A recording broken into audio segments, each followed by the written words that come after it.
तो भाई लोग 3 तिगड़ियों का ट्रेलर आ चुका है, मतलब मिस मार्वल का ट्रेलर आ चुका है। तो आपका भाई आपके लिए टीजर का ब्रेकडाउन लेकर आ गया है। ये टीजर इतना खास तो नहीं था, लेकिन इससे ईस्टर एग काफी सारी चीजों का आंसर दे देती है। जैसे कि Nick Fury Spiderman far from home से पहले स्पेस में किसके मजे ले रहा था, मतलब वो स्पेस में क्या कर रहा था, एंड उसने अर्थ पे अपने जैसा दिखने वाला स्कल को अपनी जगह लेने को क्यों कहा, और मिस मार्वल का जो सेकंड बेंगल है जो कैंग के साथ कनेक्शन बैठा था वो किसके पास है, वो भी हमें टीजर में देखने को मिलता है। इसी के साथ नए कैरेक्टर भी इंट्रोड्यूस हुए। अपनी घुसबिली जिसने निक फ्यूरी की आंख स्क्रैच कर दी थी वो भी रिटर्न कर रही है। इसके सिवा और कई सारी डिटेल है। तो आपको ज्यादा ना तड़पाते हुए वीडियो स्टार्ट करते इससे पहले हमारे इस चैनल को सब्सक्राइब कर दीजिए और हमारे इस वीडियो को लाइक कर दीजिए। तो मार्वल्स के टीजर के स्टार्टिंग में हमें सेबर स्पेस स्टेशन दिखाया जाता है जो स्वॉर्ड के लिए काम करता है, और स्पेस स्टेशन अर्थ की प्रोटेक्शन के लिए लोकेटेड किया गया है। सेबर स्पेस स्टेशन एमसीयू की न्यू क्रिएशन है जिसे शायद निक फ्यूरी और मोनिका रैम्बो संभालते हैं। और हाँ, जिसे नहीं पता कि स्वॉर्ड क्या है उनके लिए बता दूं कि ये शील्ड जैसी है, लेकिन अब शील्ड को रिप्लेस करके उसे एक नया नाम दे दिया है स्वॉर्ड, और उनका काम भी शील्ड जैसा ही है। और आपने इसको वांडाविजन के एपिसोड 4 में देखा ही होगा। बस आप इतना समझ लीजिए कि स्वॉर्ड के लिए सेबर स्पेस स्टेशन काम करती है। बाद में आगे हमें निक फ्यूरी दिखता है जो द मार्वल से रिलीज होने से पहले हमें सीक्रेट इन्वेजन में देखने को मिलेगा, जिसपे अपने निक फ्यूरी भैया अपने स्पाई वाले पुराने अंदाज में देखने को मिलेंगे। लेकिन सबसे बड़ा सवाल कि क्या निक फ्यूरी इसमें भी एक स्कल है, जिसका आंसर तो हमें सीक्रेट इन्वेजन में ही देखने को मिलेगा। लेकिन अगर मेरा माइंड लगाओ तो मुझे लगता है कि इस मूवी में निक फ्यूरी एक स्कल नहीं होगा। जो भी कुछ सीक्रेट इन्वेजन में होगा उसके एंडिंग में निक फ्यूरी सब कुछ सेटल करके वो पुराने वर्क में वापस चला जाएगा, और मोनिका रैम्बो के साथ टीजर में काम करते हुए दिखता भी है। और एक हिंट हो सकता है कि निक फ्यूरी आने वाले टाइम में एमसीयू का मेन कैरेक्टर होगा। आगे हमें मोनिका रैम्बो दिखती है जो किसी जंप पॉइंट की इन्वेस्टिगेशन कर रही है। ये जंप पॉइंट एक तरह का नेचुरल टेलीपोर्टेशन नेटवर्क का वर्म होल है जो यूनिवर्स में जल्दी ट्रैवल करने के लिए यूज किया जाता है, और इसी कॉन्सेप्ट को गार्डियन ऑफ द गैलेक्सी में इंट्रोड्यूस किया गया था। और इसी जंप पॉइंट का यूज करके गार्डियंस फैमिली हमेशा ट्रैवल करती है, लेकिन इसी वर्म होल की वजह से प्रोबेबली अर्थ पे कुछ प्रॉब्लम हो रही है। इसीलिए सेबर ने इन्वेस्टिगेशन करने के लिए मोनिका रैम्बो को भेजा होगा, लेकिन हो गई गड़बड़। जैसे मोनिका रैम्बो अपनी पावर का यूज करती है वैसे ही वो कमला खान एके मिस मार्वल के साथ अपनी जगह एक्सचेंज कर लेती है, और बच्चे है तो पागलपंती करेगी। मिस मार्वल को लगता है कि ये किसी तरह का एवेंजर का ऑडिशन है, और निक फ्यूरी मन में तो यही सोच रहा होगा कि तू पहले ये बता कि तू है कौन। बाद में ज्यादा देर तक मिस मार्वल स्पेस में नहीं रहेगी, क्योंकि हमें सेबर में मिस मार्वल फाइट करती हुई भी दिखती है। बाद में निक फ्यूरी कमला को ढूंढते हुए उसके घर पे जाता है, जहाँ कमला ये कहती है कि क्या वो एवेंजर के लिए सिलेक्ट हो गई।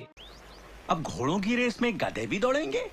निक फ्यूरी उसे इसीलिए ढूंढ रहा होगा क्योंकि वो जानना चाहता है कि ये साला सब कुछ चल क्या रहा है, और इसी चीज को सोल्व करने के लिए Nick Fury Monica Rambeau, Ms Marvel and Captain Marvel को मिशन पे भेजेगा। बाद में मिस मार्वल का पोस्ट क्रेडिट सीन कंटिन्यू होता है, जहाँ पे कैप्टन मार्वल मिस मार्वल के साथ जगह एक्सचेंज करके वो कमला के रूम में आ जाती है। और इसे देखकर तो एक कुत्ता भी बता सकते हैं कि वो कंफ्यूज्ड है। वो ये सोच रही होगी कि कौन है जो मेरा इतना दीवाना है, मतलब फैन है। आगे मोनिका रैम्बो एक कहती है कि ये प्लेस एक्सचेंज वाला कांड तब स्टार्ट हुआ जब वो जंप पॉइंट के पास गई, और ये तब होता है जब वो अपनी पावर यूज करती है। जैसा मैंने पहले ही कहा था, ये सारी चीजें नेटवर्क टेलीपोर्टेशन नेटवर्क की जंप पॉइंट की वजह से हो रही है। लेकिन यही 3 तिगड़े प्लेस क्यों एक्सचेंज करती है वो मूवी आने की बात ही पता चलेगा। एंड जब कमला की फैमिली हमें फिर से दिखाई जाती है तब हम देख सकते हैं कि कमला के हाथ में उसका डेटा प्रोफाइल है जो निक फ्यूरी ने उसे तब दिया होगा जब वो ढूंढते हुए उसके घर पे आया होगा। एंड ये चीज क्लियर कर देती है कि निक फ्यूरी काफी टाइम से कमला के ऊपर नजर रख रहा था, इसलिए उसे कमला को ढूंढने में दिक्कत नहीं हुई। और प्रोबेबली ये भी हो सकता है कि निक फ्यूरी ने डैमेज कंट्रोल की हेल्प से कमला को ढूंढा होगा, और आगे कमला अपने पावर का डेमो दिखाने के चक्कर में उसने फिर से कैप्टन मार्वल के साथ स्विच अप कर लेती है, और कैप्टन मार्वल और मोनिका रैम्बो का ऑकवर्ड वाला रियूनियन भी देखने को मिलता है। और कैप्टन मार्वल को देखकर तो ऐसा ही लगता है कि जरूर इनके बीच कुछ हुआ है, और ये चीज वांडाविजन में भी क्लियर की गई थी। मोनिका एंड कैरल के बीच पास्ट में ऐसा कुछ हुआ था जिसकी वजह से वो दोनों अलग हो गए, और ऐसा क्या हुआ था कि वो दोनों अलग हो गए वो मैं देखना चाहूंगा। बाद में हमें गुज द कैट दिखाई जाती है और बिल्ली काफी टाइम के बाद रिटर्न कर रही है। लास्ट में हमें कैप्टन मार्वल के पोस्ट क्रेडिट सीन में दिखाई गई थी, और अब जाके हमें इसमें देखने को मिलेगी जहाँ गुज कमला को क्री सोल्जर से बचाती है और उसे डरा भी देती है। लेकिन टीजर एडिटर को भी मानना पड़ेगा क्योंकि उसने टीजर में ऐसा दिखाया है कि कमला ने कैप्टन मार्वल के साथ स्विच अप करने के बाद वो गुज से मिलती है, लेकिन ये सिर्फ एडिटिंग है क्योंकि हमने इसको निक फ्यूरी के साथ भी देखा था। और जब ये 3 तिगड़े मिशन पे जाएगी तब वो गुज को अपने साथ ले जाएगी, और जो सीन होगा वो प्रोबेबली एंडिंग के फाइट का सीन हो सकता है। अगले सीन में हमें कैप्टन मार्वल स्पेसशिप चलाती हुई दिखती है जो उसके पास की लाइफ को दर्शाती है। उसकी स्पेसशिप चलाने वाली एबिलिटी यहाँ काम आएगी क्योंकि सुपर हीरो बनने के बाद उसे कोई स्पेसशिप चलाने की जरूरत नहीं थी, क्योंकि वो खुद ही लाइट की स्पीड से फ्लाइट कर सकती है। लेकिन अब जब वो अपनी पावर यूज नहीं कर सकती तो उसे स्पेसशिप चलानी होगी, क्योंकि कमला और मोनिका को स्पेसशिप चलाने का कोई आइडिया नहीं है। और उस शॉट में कमला वही रिएक्शन देती है जो एवेंजर एंड गेम में कैप्टन अमेरिका ने दिया था जब वो फर्स्ट टाइम जंप पॉइंट से ट्रैवल करता है। हाँ, थोड़ा अलग तो है लेकिन उसे काफी मिलता जुलता है। और बाद में हमें मोनिका रैम्बो का सुपर हीरो कॉस्ट्यूम भी देखने को मिल जाता है, और शायद मूवी के एंड होते होते उसे अपने सुपर हीरो वाला नाम भी मिल जाएगा। मोनिका रैम्बो का suit traditional original white and black है, जो दर्शाते है कि आगे हमें इसकी अलग से एक मूवी देखने को मिलेगी और अभी उसकी स्टोरी कंटिन्यू की जाएगी। मोनिका का सूट देखने में तो कॉमिक एक्यूरेट ही है, लेकिन अभी काम चल जाएगा। लेकिन जो भी हो, तुम्हारी भाभी मिस मार्वल का सूट सबसे अच्छा है। आगे हमें हमारा डांस सीक्वेंसेस देखने को मिलता है, जिसे देखकर मैं बिल्कुल भी खुश नहीं हूँ। हर बार मार्वल अपने को एक इंडियन सॉन्ग और डांस दिखा के लॉलीपॉप दे देता है। इटर्नल्स के टाइम पे तो मैंने जेल लिया था, लेकिन अब उन्होंने एक इंडियन सुपर हीरो नहीं दिखा, तो मैं बता रहा हूँ उनके ऊपर केस ठोक दूंगा। एंड आगे हमें निक फ्यूरी दिखता है, जो किसी स्पेसशिप में शायद सेबर स्पेस स्टेशन हो सकता है, क्योंकि जब हमने निक फ्यूरी को last time far from home के पोस्ट क्रेडिट सीन में देखा था, तब वो स्कल के साथ काम कर रहा था। लेकिन इसे देखकर ऐसा लगता है कि सीक्रेट इन्वेजन में जो भी कुछ कांड हुआ है, इसके बाद निक फ्यूरी उनके साथ काम नहीं करेगा। मतलब सीक्रेट इन्वेजन की स्टोरी यहीं खत्म हो जाएगी और निक फ्यूरी किसी नए मिशन पे है और ऑब्वियसली ये मिशन जंप पॉइंट वाला ही होगा।